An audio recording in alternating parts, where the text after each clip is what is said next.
चलो ध्यान दो। Using of elements of second row evaluate, ठीक है। इवेल्युएट का मतलब इसका डिटरमिनेंट कैलकुलेट करना है। इसका डिटरमिनेंट कैलकुलेट करना है, बट बोल क्या रहा है कि सेकेंड रो के हेल्प से यूजिंग को फैक्टर्स, ये को फैक्टर का तो इस्तेमाल करना ही of elements of second row, मतलब इसके हेल्प से सॉल्व करना है। तो हमको ये बताओ, अगर सेकेंड रो के हेल्प से सॉल्व करते, ठीक है, स्टार्टिंग का जो अपना कॉन्सेप्ट है डिटरमिनेंट कैसे कैलकुलेट करते हैं, अगर उस कॉन्सेप्ट से भी अगर सॉल्व करना चाहे तो बताओ डिटरमिनेंट का वैल्यू कितना आएगा। तो इसका डिटरमिनेंट बताओ।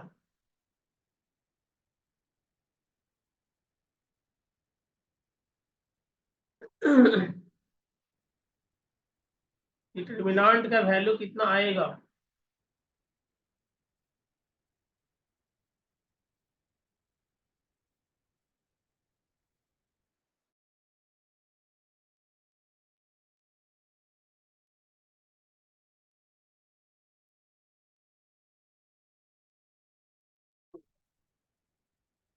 तो ध्यान दो, अगर इसका डिटरमिनेंट अगर कैलकुलेट करना होता तो क्या ऐसे ही कैलकुलेट करते ना। ये सेकेंड रो का इस्तेमाल करने के लिए बोला है, ठीक है, सेकेंड रो। सेकेंड रो तो यही है, ठीक है, सेकेंड रो, ये रहा सेकेंड रो। अब बताओ सेकेंड रो के हेल्प से डिटरमिनेंट कैलकुलेट करना है तो डिटरमिनेंट तो ऐसे ही कैलकुलेट करेंगे ना। सेकेंड रो का ये देखो,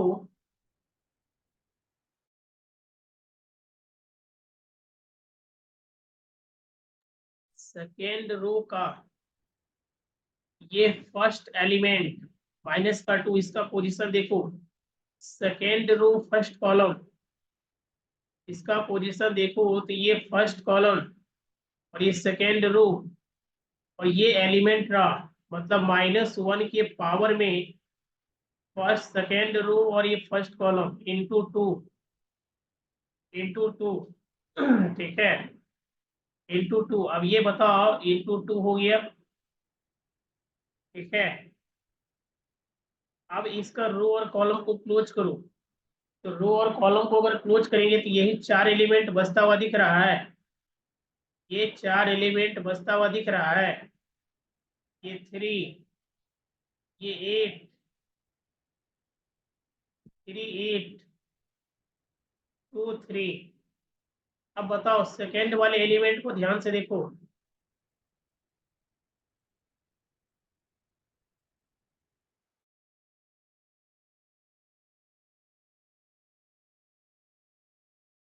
देखो ये सेकेंड रो का, ये सेकेंड कॉलम का ये सेकेंड एलिमेंट हो गया। तो सेकेंड एलिमेंट हो गया तो -1 के पावर में second row first column, second row और सेकेंड रो और सेकेंड कॉलम, सेकेंड रो और second column into zero, into zero. अब ये बताओ इसका रो और कॉलम को क्लोज करो। इसके रो और कॉलम को अगर क्लोज करेंगे तो कौन कौन सा एलिमेंट बचेगा, 5 1 8 3।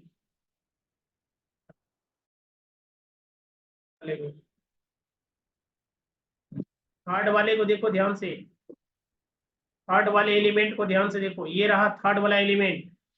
तो थर्ड वाला एलिमेंट अगर ये रहा तो -1 के पावर में, -1 के पावर में कितना, ये बोलो -1 के पावर में कितना।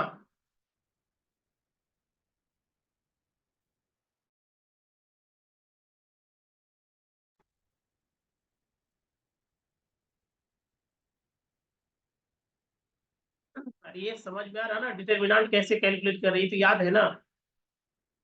ये भी याद नहीं है क्या, डिटरमिनेंट का वैल्यू कैसे कैलकुलेट कर रहे हैं, ये तो याद है ना। ये सेकेंड रो और ये first column,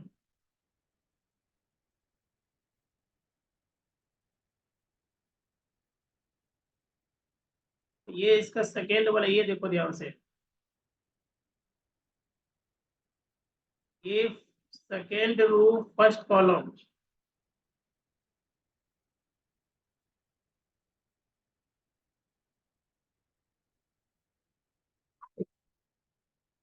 second row first column, ठीक है, यानी -1 के पावर में सेकेंड रो और ये फर्स्ट कॉलम, ये वाला एलिमेंट मल्टीप्लाई होगा इंटू 2। इसके अलावा इसके रो और कॉलम को अगर क्लोज कर दे तो ये 4 एलिमेंट बचता हुआ दिख रहा है, 3823, 3823 अगर बचता हुआ दिख रहा है तो 3823 को ही नोट करेंगे, इंटू 3823। अब सेकेंड वाले एलिमेंट पे फोकस करो, इस पे फोकस करो, 0 पे। तो ये सेकेंड, ये जो है ये -1 के पावर में क्या हो जाएगा, सेकेंड रो और इस सेकेंड कॉलम, क्योंकि ये सेकेंड कॉलम हो गया, ठीक है, इंटू 0। अब इसके रो और कॉलम को अगर क्लोज करें तो ये 58 और 13 दिख रहा है बचता हुआ। तो 5813 अगर दिख रहा है तो ये 5813 प्लस, अब ध्यान से सुनो, इसको इस पे फोकस करो 1 पे। तो 1 पे अगर फोकस करते हैं तो ये -1 के पावर में क्या, ये थर्ड कॉलम हो गया, तो सेकेंड रो और ये थर्ड कॉलम इंटू 1। इसके रो और कॉलम को क्लोज करो तो 5312 बचता हुआ दिख रहा है, एलिमेंट जो है 53 और 12 बचता हुआ दिख रहा है, ये रहा 5312। क्लियर है, इतना क्लियर है ना। अभी इसको इवेल्युएट नहीं करेंगे, अब हमको ये बताओ, अब हम चलते हैं को फैक्टर माइनर और को फैक्टर के कॉन्सेप्ट पे। तो अगर इसका माइनर अगर कैलकुलेट करने के लिए बोला जाता है, इसका माइनर, तो बताओ कैसे कैलकुलेट करते हैं। अगर इसका माइनर अगर कैलकुलेट करने के लिए कहा जाता सेकेंड रो और फर्स्ट कॉलम, यही करते हैं ना, इसके रो और कॉलम को क्लोज करते हैं, हाँ या ना, हाँ या ना। इसके रो और कॉलम को क्लोज करते हैं, तो क्लोज करने के बाद, इसके रो और कॉलम को क्लोज करते हैं, तो क्लोज करने के बाद यही आता ना, 3823, हाँ या ना।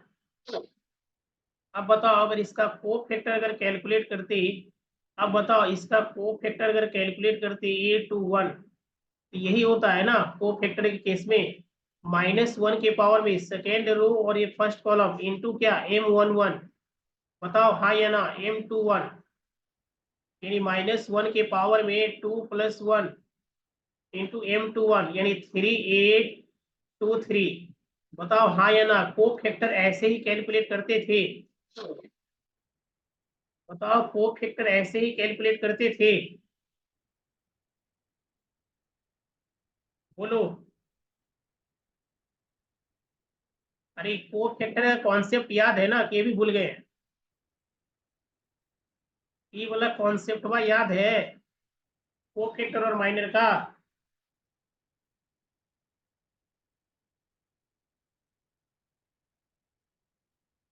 को फैक्टर और माइनर ऐसे ही कैलकुलेट करते थे ना।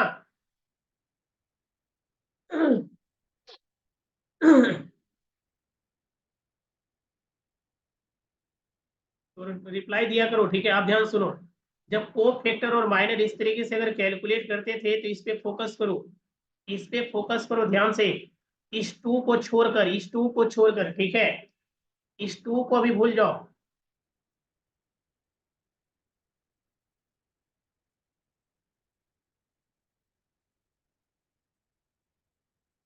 इस टू को भूल जाओ, यहाँ ध्यान से सुनो, ये जो इस टू को अभी स्किप करो, ठीक है, और इस पे इसको और इसको ध्यान से देखो, इसको और इसको। तो इसको एक साथ क्या लिख सकते हैं, मतलब 2 × 821 लिख सकते हैं, बोलो हाँ या ना। अरे ये को फैक्टर ही है ना, ये देखो -1 के पावर में 2 + 1 और ये 3823, ये को फैक्टर ऑफ 821 का वैल्यू ही है ना, इसको 821 से रिप्लेस कर सकते हैं, हाँ या ना, हाँ या ना। इसको 821 से रिप्लेस कर सकते हैं ना। अरे यार जवाब दो,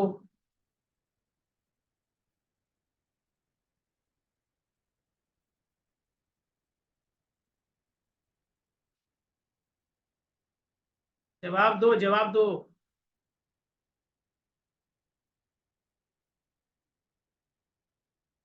ठीक है, चैट बॉक्स में लिखो, चैट बॉक्स में।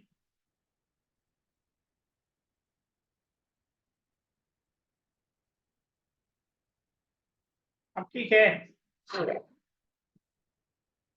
ये बताओ कि इसको, ये जो -1 के पावर में 2 + 1 अभी लिखे हैं, और ये वाला जो दिख रहा है, इस 2 को सामने लिख दिए, तो इसको ये देखो, ये सेम दिख रहा है, यहाँ वाला और अभी यहाँ वाला एलिमेंट सेम दिख रहा है, तो इसको A21 लिख सकते हैं, को फैक्टर के फॉर्मेट में लिख सकते हैं डायरेक्ट, हाँ या ना?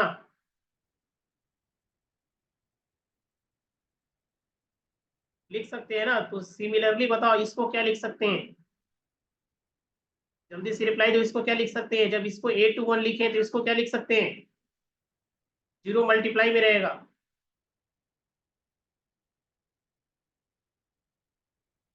ये बताओ इसको क्या लिख सकते हैं? अरे क्लियर दिख रहा है, second row second column, A22 लिख सकते हैं। अब इसको क्या लिख सकते हैं? ये 1 × 823।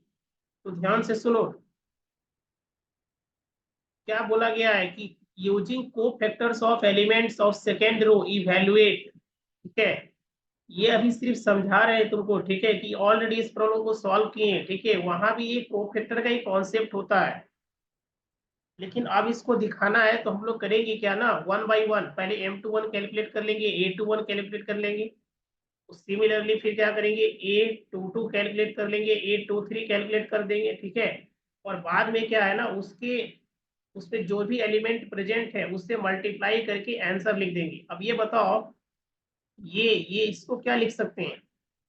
इसको लिख सकते हैं A21 सेकेंड रो, ये जो एलिमेंट है क्या, सेकेंड रो और फर्स्ट कॉलम का एलिमेंट है, तो इसके साथ मल्टीप्लाई होगा A21। सिमिलरली ये जो जीरो है, ये सेकेंड रो, ये जो जीरो है ये सेकेंड रो और सेकेंड कॉलम का एलिमेंट है, का मतलब इसको लिख सकते हैं A22, इसके साथ मल्टीप्लाई होगा A22, और ये जो 1 है, यहाँ पे जो 1 है इसको क्या लिख सकते हैं, सेकेंड रो और थर्ड कॉलम इंटू A23। अब समझ में आया कि अब ये करना क्या है,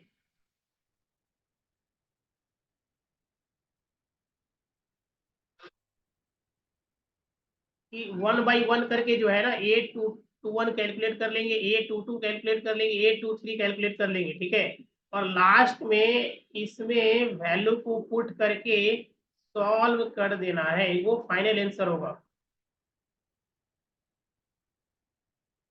ये बताओ इसका आंसर कितना आया?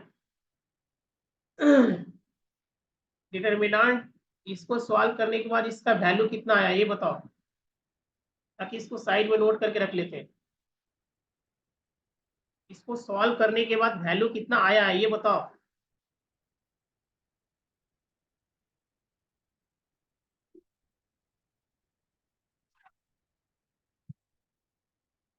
ये बताओ कि इसका वैल्यू कितना आया है।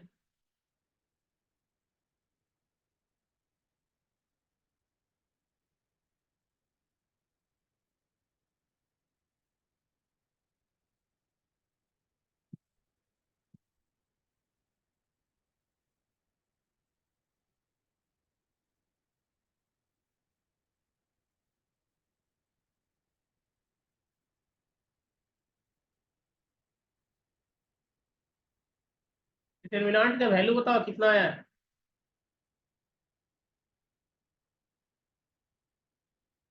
7। चलो लिख लेते हैं 7,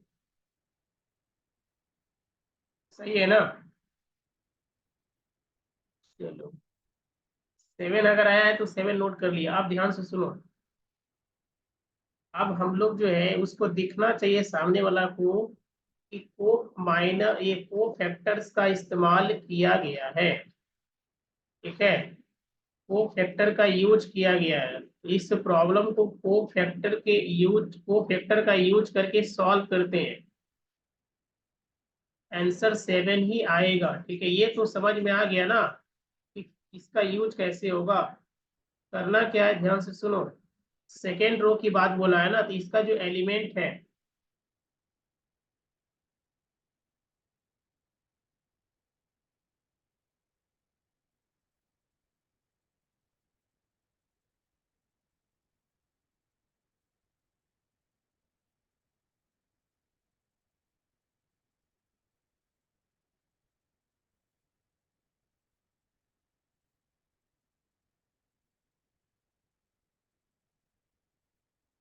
चलो ध्यान दो, ये 5, ये 3 और ये 8, ये 2, 0, 1, 1, 2, 3। सेकेंड रो, सेकेंड रो का इस्तेमाल करना है। तो अब ये बताओ, ये तो कॉन्सेप्ट क्लियर हो गया ना कि करना क्या है। ये सेकेंड रो और ये सेकेंड कॉलम, ये फर्स्ट कॉलम, ये सेकेंड कॉलम, ये और ये थर्ड कॉलम, और ये रहा सेकेंड रो। तो सेकेंड रो का जो फर्स्ट एलिमेंट है, बोले तो सेकेंड रो और ये फर्स्ट कॉलम इसके साथ मल्टीप्लाई होगा A21।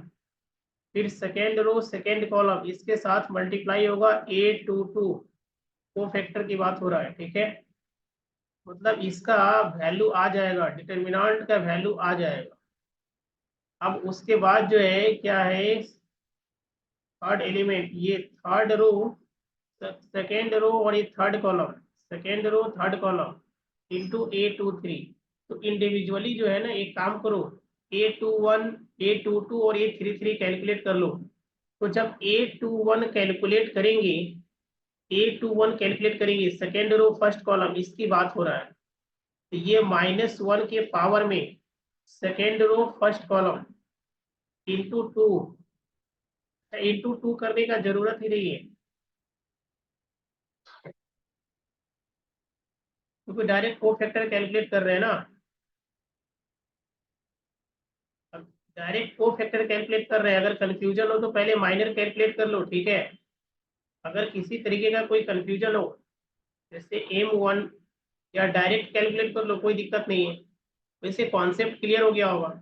ये सेकेंड रो और ये फर्स्ट कॉलम, मतलब इसके सेकेंड रो और फर्स्ट कॉलम को अगर क्लोज करिए तो डायरेक्ट माइनर क्या आएगा, 3823। इसको क्रॉस मल्टीप्लाई करेंगे, जो फाइनल आंसर आएगा, ठीक है। और यहाँ से 821 का वैल्यू कितना आएगा, तो -1 के पावर में 2 + 1 इंटू M21। और M21 का वैल्यू अभी जस्ट देख रहे हैं, ये 2 + 1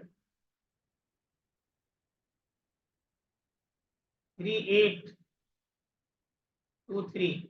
इसको सॉल्व करो, तो सॉल्व करने के बाद देखो -1 के पावर में कितना 3 आएगा, यानी -1 इंटू क्रॉस मल्टीप्लाई करो तो 3 3 जा 9, माइनस का 8 2 जा 16। ये 3 3 जा 9 माइनस का 8 2 जा 16 का मतलब -7 आएगा, यानी यहाँ से सॉल्व करेंगे तो +7 आएगा। ये आ गया 821 का वैल्यू। और 821 कितना है, 2 है, इसके साथ मल्टीप्लाई कर दो 821 बोले तो 7 को। अब अगेन कैलकुलेट करो सेकेंड वाला एलिमेंट का।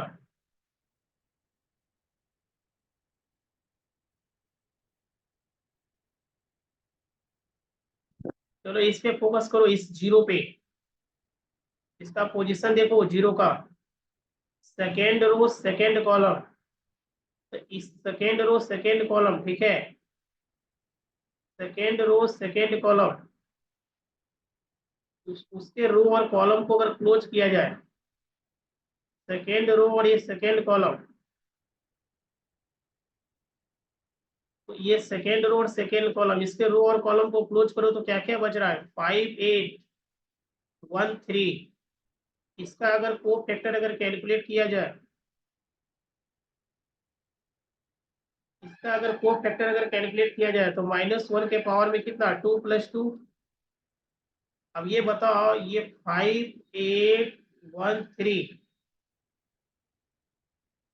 ये -1 के पावर में 2 + 2, तो -1 के पावर में 2 + 2 का मतलब ये प्लस में आंसर आएगा। इसको क्रॉस मल्टीप्लाई करो तो 5 3 जा 15 माइनस का 8 यानी 7 प्लस का 7 आंसर आ गया यहाँ से। बताओ इसका सेकेंड वाला एलिमेंट कितना है, 0 इंटू 7। इसी तरीके से कैलकुलेट करो क्या, थर्ड वाले एलिमेंट का, थर्ड वाला,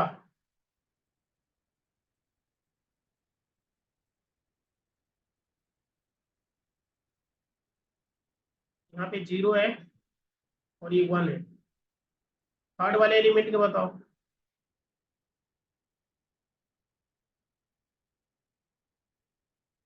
M23 A23, तो बताओ A23 का वैल्यू कितना आएगा?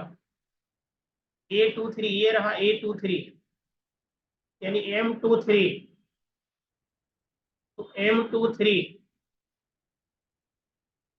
यानी इसके रो और कॉलम को क्लोज करो, इसके रो और कॉलम को क्लोज करेंगे तो 5 3 और ये 1 2 बचेगा, यानी A23 अगर कैलकुलेट करें तो -1 के पावर में 2 + 3 इंटू 5 2 5 1 3 2। ये बताओ, ये -1 के पावर में 5 यानी -1 आएगा, क्रॉस मल्टीप्लाई करो तो 5 2 10 माइनस का 3, बताओ 7 आ रहा है, यदि मल्टीप्लाई करेंगे तो -7 आएगा, 1 इंटू माइनस का 7। अब बताओ ये 7 2 14 और ये 0 और ये माइनस का 7 का मतलब 7 आंसर आ रहा है। ठीक है, तो इस तरीके से सॉल्व करना है। बताओ कॉन्सेप्ट क्लियर है? कॉन्सेप्ट क्लियर है ना, सॉल्व कैसे करना है?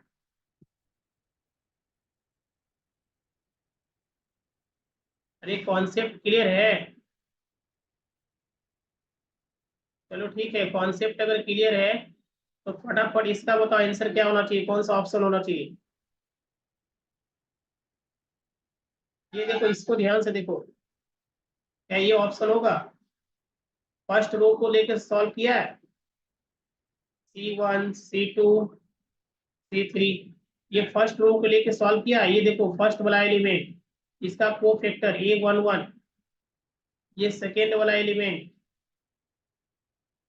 ऐसे चला है, देखो ऐसे चला है फर्स्ट कॉलम, इससे कोई दिक्कत नहीं है। ये देखो फर्स्ट कॉलम को लेकर सॉल्व किया है, A11, इसके रो और कॉलम को क्लोज करो। उसके बाद A21, ये A11 हो गया, A21 इसके रो और कॉलम को क्लोज करो, A21 से मल्टीप्लाई करो, फिर A31 से मल्टीप्लाई करो। क्या ऑप्शन लास्ट वाला ऑप्शन होगा डी? बोलो हाँ या ना। लास्ट वाला ऑप्शन इसका आंसर होगा, बोलो हाँ या ना, बोलो। अरे लास्ट वाला ऑप्शन इसका आंसर होगा।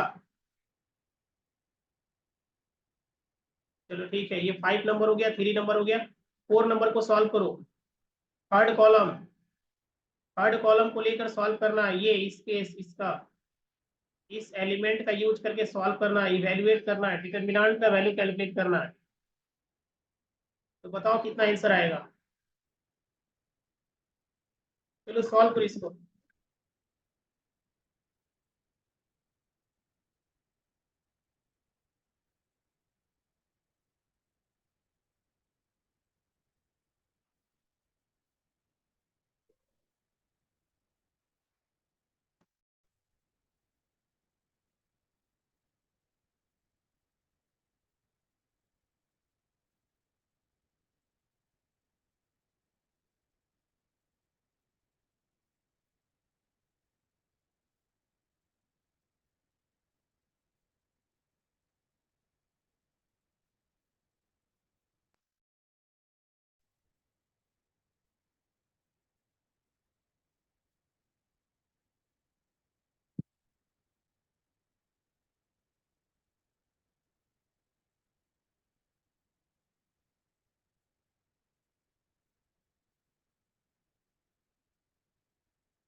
ठीक।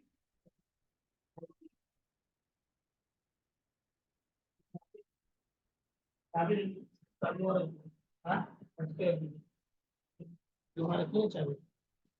अरे इसको साइड में रखने मेरा बैग है, साइड में बैग है, लेगा वहाँ रखिए ना।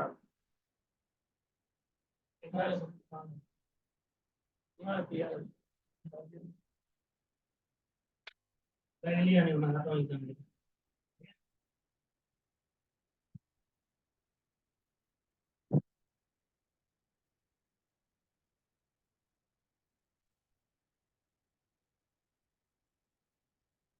सॉल्व हुआ क्या?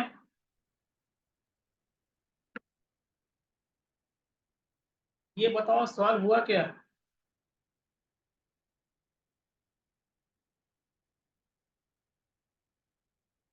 इवैल्यूएट करने के बाद आंसर कितना आया ये बताओ।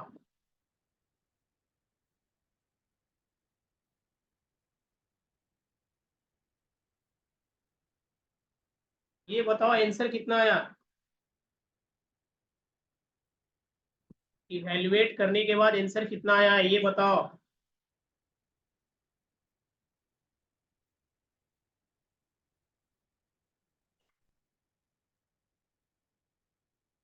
तो ये बताओ इवैल्यूएट करने के बाद आंसर कितना आया है, यही प्रॉब्लम है ना।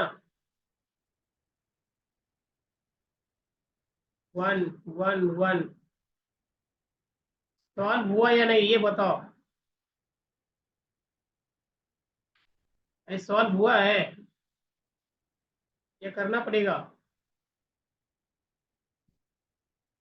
Y Z, Z X, X Y, third column का बोला इस्तेमाल करने के लिए, थर्ड कॉलम का यूज करना है। तो थर्ड कॉलम का अगर यूज करना है तो इसको ध्यान से देखो, इस पे फोकस करो। ये थर्ड कॉलम, इसका अगर हम लोग M11 अगर कैलकुलेट करते हैं, ये थर्ड कॉलम M11, ये थर्ड कॉलम और फर्स्ट रो, ये फर्स्ट रो और थर्ड कॉलम, ये सेकेंड रो और ये थर्ड रो।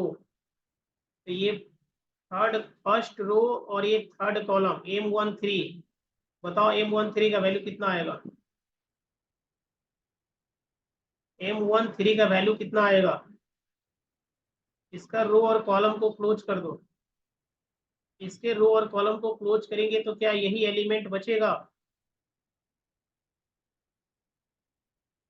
इस तरीके से A13 का वैल्यू कितना होगा।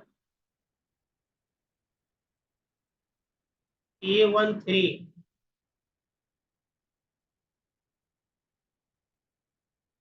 -1 के पावर में 1+3 इंटू कितना 11 YZ।